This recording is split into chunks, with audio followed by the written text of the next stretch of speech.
¿Cómo están ustedes?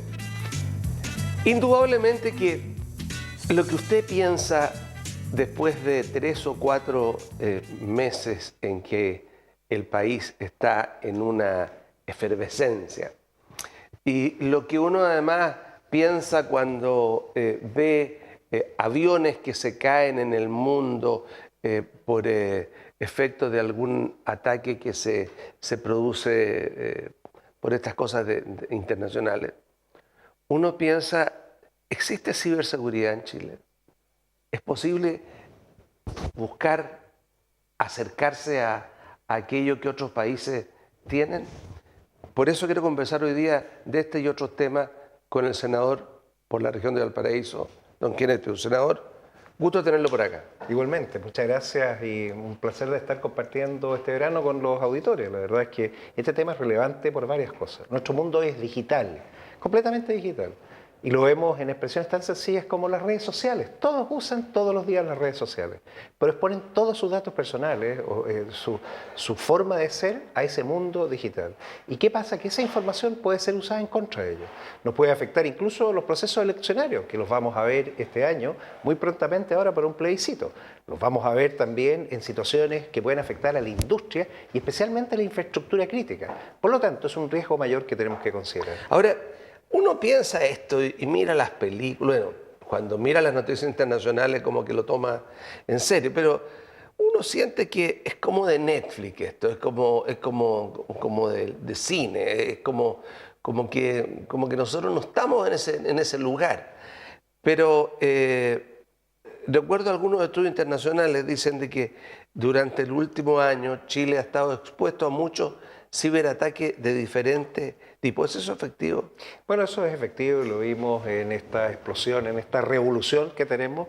Por ejemplo, para poder deslegitimar a Carabineros, filtraron la base de datos Carabineros. ¿Qué hicieron? Atacaron los servidores, sacaron la data y no solo la sacaron, después la georreferenciaron y expusieron los datos privados, no solo de los Carabineros, de sus familias. Y esas familias fueron afectadas.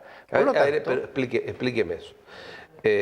Usted está diciendo de que el organismo de la policía más grande, ya de los dos organismos policiales que existen, fue posible de que un hacker entrara y le robara las direcciones de los funcionarios.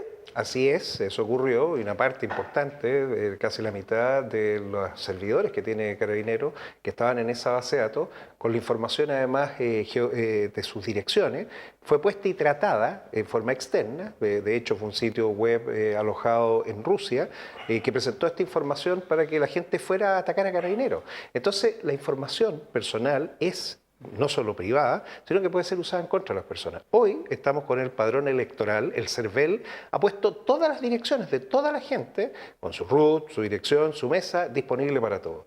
Por lo tanto, tenemos que revisar nuestra legislación. ¿Por qué? Porque estamos exponiendo innecesariamente. De Europa, nos han llamado los europeos, los chilenos que viven en Europa, que dicen, oiga, en Europa no se puede publicar mi dirección si yo no digo y no lo autorizo. Por lo tanto, tenemos un conflicto de legislación.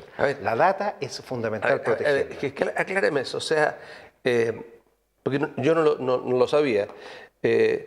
Cualquiera puede entrar al CERVEL y buscar Pedro, Juanito, Pérez González, Kenneth Piu, Rodrigo Oliver, Juan Herrera, ¿ya? No el Juan Herrera de los 80, sino Juan Herrera acá, digamos, y ver dónde vive y dónde vota. Sí, bueno, y no solo verlo, uno puede descargar la base de datos completa. Los 14 millones y tanto de chilenos que el CERVEL dice que están en condiciones de votar, que además tiene errores. Hay más de 45.000 registrados en esa base de datos que tienen más de 100 años. Difunto. Bueno, sacaron a Claudia Raúl, pero Salvador Allende sigue votando. O sea, cosas notables. ¿Qué es lo que tenemos que hacer entonces? Entender que tenemos un problema de estructura de datos en el país. Chile no tiene una estructura coherente de su información. Y la información se actualiza o se desactualiza en cada uno. Digamos, aclaremos el tema porque si uno piensa... alguien que tuviera creara su propia unidad, entre comillas, de inteligencia personal, inteligencia política, inteligencia de un sector, de lo que sea, podría perfectamente decir, a ver, yo sé que Juan, Pedro, Fernando, Claudio, María, Roxana, Jimena, ya viven en tal parte y yo sé que ellos votan por A, ¿ya? Y que Guillermo, Carlos, la Antonia, la María y fulano votan por B y viven en tal parte. O sea, yo puedo de esa manera georreferenciar así. Se puede perfectamente. De hecho, es más, hoy en día esto se llama la inteligencia de fuentes abiertas, en inglés OSINT. El ejemplo característico que lo vimos en Netflix es el de Cambridge Analytica, que tomó los datos de Facebook y pudo ver dónde estaba el sentimiento de las personas.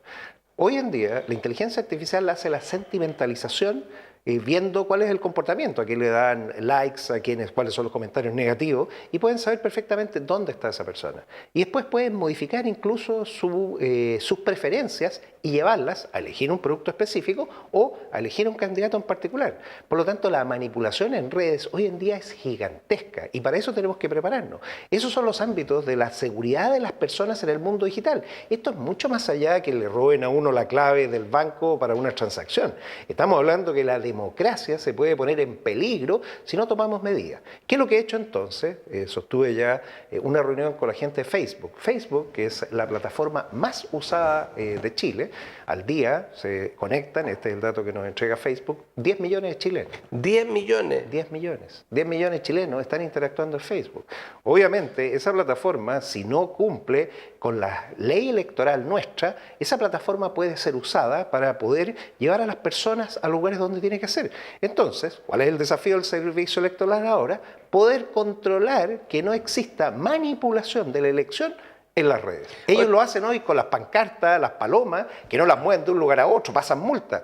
Pero la pregunta es, ¿está preparado el CERVEL para estas palomas que aparecen en lugares indebidos, en las redes, Claro, o sea, sean controladas? La publicidad, por ejemplo, la publicidad directa, inclusive, directa o indirecta que aparezca en Twitter, en Facebook, en Instagram. En Tinder no, porque sería publicidad de otra cosa. Digamos. Ya. Pero también se puede usar, cualquier red, uno la puede usar para manipular a las personas. Pero ya que aparezca una linda mujer o un gallo con buenos promoviendo, por ejemplo, alguna opción. Vote por A, vote por B. Eso se puede hacer, por supuesto, fuera de los plazos y todo. Es que ese es el problema. Nuestra ley electoral fija plazos bien estrictos del momento que puede iniciarse esta publicidad, la propaganda básicamente, y está regulada y se tiene que terminar días antes. El tema es cómo lo controlamos en las redes. Y ahí es donde Facebook está bastante consciente, porque ellos quieren evitar que la red sea usada como un arma hostil para poder generar cambios de percepción. O sea, Facebook quiere proteger las democracias del mundo. Facebook es como un reinado, un territorio. Facebook hay un tirano que no es Mark Zuckerberg, sino un dictador. Un dictador. ya. Es que este es un tema no menor. Él puede decir, lo que puso usted, se lo borro directamente. Eso lo puede hacer directamente. Existen sistemas de denuncia, las personas lo pueden hacer y de hecho una de mis principales preocupaciones va a ser la educación cívica digital. ¿Cómo denunciar aquellas cosas de gente que está llamando al odio, a la violencia, que está con fake news? Todo eso se tiene que controlar. Entonces ha aparecido una nueva dimensión gigantesca con una cantidad de cosas que hoy no las controlamos. Tenemos que, por ejemplo, ver qué está pasando en Twitter, qué está ocurriendo en Twitter que nos permita determinar si efectivamente esa manipulación que vimos fuerte, de hecho solamente en el Senado, el fin de semana del 18 al 21 de octubre, aparecieron 3.000 cuentas falsas, bots, manipulando la información que tenía el Senado. Y es muy peligroso porque el Senado es un referente. Lo que diga el Senado, no, obviamente tiene que ser muy preciso, muy cierto, porque si no puede generar problemas mayores. Ahora, ¿cuál es la normativa vigente? ¿Por qué se rige, todo lo que es Internet, todo lo que es en redes sociales? ¿Cuál es la normativa vigente? Hoy la normativa, básicamente existe lo que se conoce como la neutralidad de la red. Y la red se considera un espacio en donde, como la tecnología, ¿Atemporal? es Apátria, agnóstico, apatria, a todo. ¿Y por qué? Porque no tiene frontera. De hecho, hoy con el Wi-Fi, cualquier país de esos que tienen los estados, gente dedicada a hacer actividades hostiles, por ejemplo, Corea del Norte está dentro de Chile. Y de hecho el grupo Lazarus de ellos hizo un ataque que fue el ataque al Banco de Chile. Por lo tanto, no hay fronteras, no existe la frontera física, la cordillera, el mar, el espacio. Esa nueva frontera digital es la que tenemos que controlar. Pero, por ejemplo, cuando usted dice eso, entonces yo lo pongo al revés, del contraataque. Sí. Ya.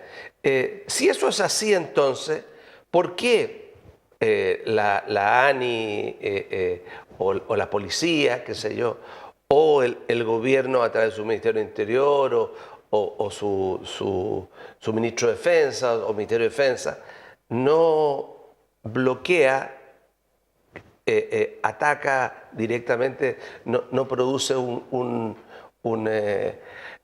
autodefensa frente a aquello? Bueno, la defensa existe y de hecho tenemos una política nacional de ciberdefensa, esto es de marzo del 2018, y tiene considerado incluso la creación de reservistas, de gente que se prepare para esto, pero está en evolución, no tenemos todas las capacidades que nos gustaría tener. La defensa, y esto lo define Estados Unidos, ante un ciberataque, cuando se conoce la atribución, quién ataca, no necesariamente la respuesta es otro ciberataque, puede ser un misil entrando por la ventana donde está el servidor. Entonces Chile también tiene que tomar esas decisiones, si está siendo atacado por una potencia, por un actor estatal que se conoce, bueno, puede responder militarmente como corresponda. El país que más sufrió esto es Estonia. Estonia, el 2007, el país entero fue atacado por Rusia. 26 días bajo ataque. Demolieron a Estonia. ¿Qué decide entonces Estonia? ¿Pero cómo? A ver, ¿qué significa bajo ataque cibernético? Todas sus transacciones bancarias, todos sus sistemas, todo lo que funcionaba digitalmente dejó de funcionar. Un apagón. Y Estonia se vio en una situación que nunca un Estado se había visto, paralizado. ¿Cuál fue la respuesta del gobierno de Estonia? Decidió ir a un Estado digital súper seguro. ¿Y qué es lo que hizo? Levantó todos los niveles de conocimiento de su población, de los sistemas de base de datos que tienen sistemas encriptados blockchain, de una internet segura, X-Road, de identidad digital para asegurarse quién es quién, y en estos momentos enfrenta al mundo en una situación distinta. Ellos, como son miembros de la Unión Europea, la OTAN, decidió además crear en ese lugar, en la capital, en Tallinn, el Centro de Excelencia de Ciberdefensa. Todo el conocimiento militar está en Estonia. Y por eso tuvimos la suerte de partir. Por eso se la invitó a ella. En enero invitamos a la presidenta de Estonia, Cristi estuvo con nosotros. Yo creo que la habían invitado porque era tan bonita, digamos. Ella es una mujer joven, tiene 50 años recién cumplida, es bióloga, científica. ¿De qué tendencia es que en esos países, digamos, ¿cómo son las tendencias políticas? Bueno, a ver, Estonia es un país que... ¿Comunista? No, Estonia es un país que niega el comunismo. ¿Por qué? Porque estuvieron invadidos por los comunistas,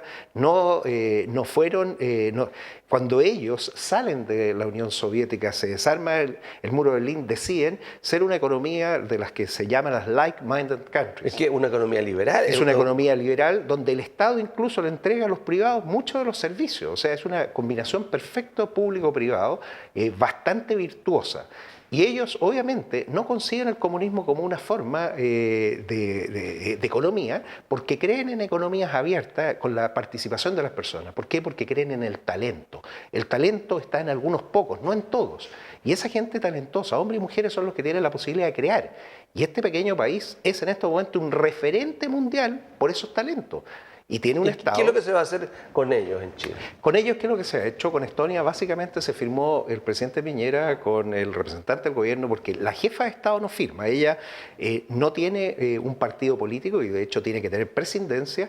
Ese es el concepto europeo del jefe de Estado, que tiene que ser capaz de tener la visión de largo plazo del país. Los gobiernos de turno, el primer ministro lo lleva, pero firma el gobierno chileno con el gobierno de Estonia un memorándum de entendimiento para poder intercambiar información y conocimiento. A la semana que estuvo la presidenta de Estonia, viajó el asesor presidencial de ciberseguridad, Mario Farren, quien estuvo la última semana de enero en Estonia, invitado por la OEA y también en España. el León, donde está el Instituto de Ciberseguridad Español. Lo más importante es que nosotros, Valparaíso, ya había invitado a la directora del Instituto de Ciberseguridad Español, ella se llama Rosa Díaz, estuvo con nosotros en octubre para inaugurar el mes de la ciberseguridad, e invitó a la presidenta de Estonia en enero. ¿Y qué es lo que se va a hacer OEA con ello hace allá? exactamente lo que Chile está haciendo. ¿Qué es lo que va a hacer? Cuando yo lo escucho hablar y me llama la atención. O sea, lo que se pretende hacer aquí en Valparaíso, como oficina, es una oficina nacional de ciberseguridad en lo alto de Valparaíso. ¿Qué buscamos? Crear una nueva capacidad. El país necesita desarrollar el conocimiento. El conocimiento está en las personas y el conocimiento está en las regiones. La región de Valparaíso tiene el 30% del conocimiento de la matrícula de alumnos de educación técnico profesional y educación superior, vale decir universitaria. Esa gente hoy que desarrolla cosas se tiene que ir a Santiago o al extranjero porque no tiene cómo generarse acá. ¿Qué es lo que hemos hecho entonces? Dos iniciativas concretas. La primera, logramos que una capacidad nacional de la Policía de Investigaciones, el Centro Nacional de Ciberseguridad, se venga a la región. ¿A qué lugar? Al nuevo edificio que tienen ellos hoy en Curauma, ese antiguo edificio de Corfo. Lo compró la PDI y con la presidenta de Estonia inauguramos las dependencias y en el último piso, en el piso 6, está toda la capacidad ciber. De tal manera de desarrollar con tecnología nacional, con universidades, la Santa María específicamente, un programa para desarrollo de herramientas que permitan perseguir el ciberdelito. Como es tan específico, uno necesita poder presentar evidencia digital. Queremos entonces especializar a la región de Valparaíso con su policía de investigaciones para prevenir el ciberdelito y perseguirlo con herramientas. Y además la Fiscalía Regional. La fiscal regional ha accedido a formar y partiremos el próximo mes de marzo preparando los programas. Exactamente, una fiscalía especializada en ciberdelito que tenga el más alto estándar. ¿Por qué? Porque yo requiero, cuando ocurre un ciberdelito, definir un sitio de suceso tecnológico, una evidencia digital, una cadena de custodia digital para poder presentarlo como prueba válida. Si eso no existe, no vamos a poder tenerlo. ¿Qué buenas noticias tenemos? Hemos avanzado, tenemos casi lista la ley de delitos informáticos, la nueva ley que va a definir quiénes están cometiendo un delito, hasta dónde puede llegar el hacking ético, porque también hay toda una discusión. Por ejemplo, sobre eso, para aclarar, ¿qué es y qué es lo que no es delito en redes sociales? Por ejemplo, ¿la fake news no es un delito? La fake news, tal como la fake news es decir, es un título muy grande. Decir, incitar a actuar o poner la mirada en decir cosas que no son, cosas que son falsas y que en un momento determinado pueden llevar a la gente a pensar o a actuar de una determinada manera. ¿Eso es delito? Rodrigo, es lo mismo que la vida real. Cualquiera que esparce un rumor y ese rumor genera pánico o conmoción pública, esa persona, si es identificada, tiene que hacerse cargo. Lo mismo ocurre en las redes. Las redes lo que pasa es que se hace más rápido y se amplifica mucho mejor. Por lo tanto, lo que ocurre en la vida real, lo mismo tiene que ser castigado en la vida digital. Los efectos son iguales, se pueden producir las mismas dos situaciones. ¿Qué es lo que buscamos entonces con leyes? Primero, proteger los datos personales. La protección de datos personales es otra ley que también va a crear una nueva agencia de protección de datos personales donde las personas van a poder ir a poner su denuncia, su reclamo si alguien está usando los datos que uno no ha entregado el consentimiento. O sea, usted está diciendo que bajo ese concepto el CERVEL estaría cometiendo un delito en la futura ley al publicar la totalidad de los nombres, direcciones y bases de datos de toda la gente inscrita. Pero qué buena pregunta. Eso lo discutimos con el senador Felipe Arbó en un panel que organizó la SOFOFA con uno de los integrantes del Consejo para la Transparencia. El Consejo para la Transparencia está considerado, ellos son los que nos garantizan un derecho nuestro, que es el acceso a la información pública. Yo le pido información al Estado y el Estado depende si me la entrega o no me la entrega. Pero de repente la ley obliga a entregar cierta información. La ley del CERVEL en estos momentos obliga a entregar el padrón electoral. Entonces no tenemos que cambiar la ley de protección de datos, lo que tenemos que hacer es cambiar la ley del CERVEL para determinar qué cosas es la que debería entregarse y qué cosas no. ¿Por qué? Porque hay información que se entrega ya tratada y que puede servir para precisamente mapear a las personas. Dónde vive, cuáles son sus tendencias, cómo logro influir sobre ellas. Ok, este tema del mapeo... el mapeo georreferencial Es un tema que es, por lo que uno ha visto en películas y lo que he podido leer en libros o en novelas, una materia que en algunos países, como por ejemplo Israel, está muy desarrollado desde el punto de vista del control espacial, territorial, de ciertos lugares para poder georreferenciar, por ejemplo, que en una cuadra, en una casa, en un sector determinado están operando, actuando, comunicándose ciertos teléfonos, ciertos números, se puede mapear los números que están ahí. Equipos de radio. O equipos de radio. Y esa relación podría servir para que el Estado se defendiera frente a situaciones que pueden ser vandálicas o semi revueltas, digamos. ¿Por qué eso no lo tiene Chile, o si lo tiene, por qué no lo usa? Bueno, quedó en evidencia que esa capacidad como tal no existía al momento que ocurrió. O sea, no existe. No existía. Yo quiero dejarlo en esa condición. ¿Existe entonces? No sé, porque eso es materia de una ley, la 19.974, que es la ley de inteligencia y que prohíbe a aquellos que tienen conocimiento de materias de inteligencia divulgar. Ya, está bien. Pero lo que uno piensa, ¿sí? Si un ciudadano como yo, lo que uno piensa dice, bueno, si Juan, Jorge, Jimena y Pedro, ya sé que han estado en sus redes sociales haciendo esto, diciendo esto, organizando esto, etc. Y yo puedo pedirle autorización a un juez para poder interferir esos teléfonos. Por supuesto. Eso... Y una vez que interfiero esos teléfonos, yo puedo interferir también aquellos que se comunican en una determinada área. Así es. Y entonces yo puedo apagar eso, puedo eliminar las redes para que no se pongan de acuerdo, digamos, para un daño social, estructural o revolucionario. Eso se ocupó en Londres, cuando fueron las grandes revueltas de Londres. La red de comunicación entonces era mensajería BlackBerry, y en Londres tomaron la decisión de cortar las redes. Fue así de drástico. ¿Y el Instituto Nacional de Derechos Humanos no existe en Inglaterra? Bueno, tienen que preguntarle a ellos. Ellos tomaron una decisión para proteger, porque ¿qué es lo que pasa? Los derechos de las personas, la libertad está donde empieza a afectar la libertad de otros. Nosotros tenemos que entender que nuestra crisis es una crisis de Estado. Es una crisis de Estado porque todos los poderes del Estado no están funcionando bien. De hecho, la baja aprobación que tiene el Poder Ejecutivo, el Poder Legislativo tiene la mitad más bajo, o sea, y el Poder Judicial también está cuestionado. Tenemos entonces una situación bastante compleja que resolver. Lo segundo, la tecnología. Efectivamente, nos fuimos quedando atrás, y quizás uno de los grandes logros que tuvimos fue cambiar la ley de inteligencia. ¿Por qué? Porque la anterior, que llevaba 15 años, decía que cada organismo funcionaba de forma independiente. La nueva ley dice todos tienen que funcionar de forma colectiva y compartir la información, que es la misma experiencia de Estados Unidos después del ataque a las Torres Gemelas en septiembre, el 11 de septiembre del 2001. Tenían 16 agencias de inteligencia, cada una trabajaba solo, no se conectaban. Bueno, después del ataque empezaron a trabajar todas juntas. Nuestra nueva ley de inteligencia también lo hace.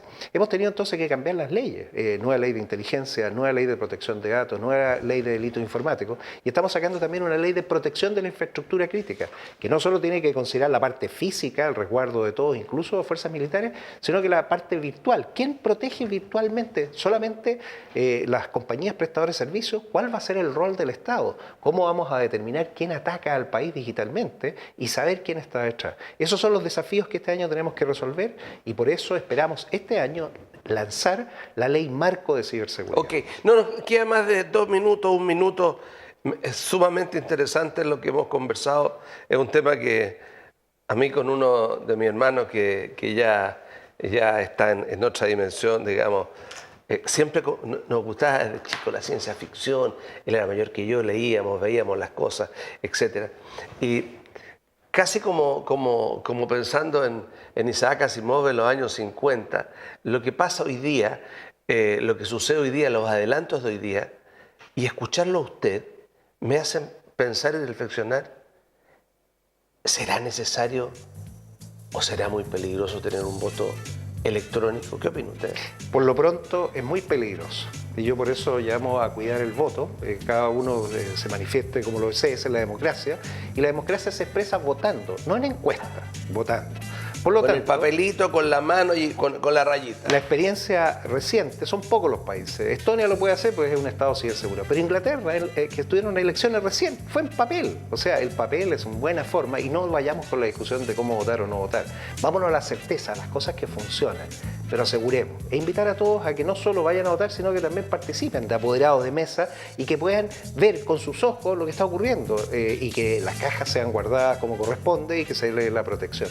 Ese proceso, este plebiscito que tenemos ahora en abril es fundamental y por eso hay que garantizarlo físicamente y digitalmente. Tiene que tener las dos protecciones. Ok, senador Piu, muchas gracias por esta interesante conversación y ojalá que el país avance porque todo el mundo queda pensando sobre este tema de la ciberseguridad. Muchas gracias. Muchas gracias a ustedes y a los auditores también.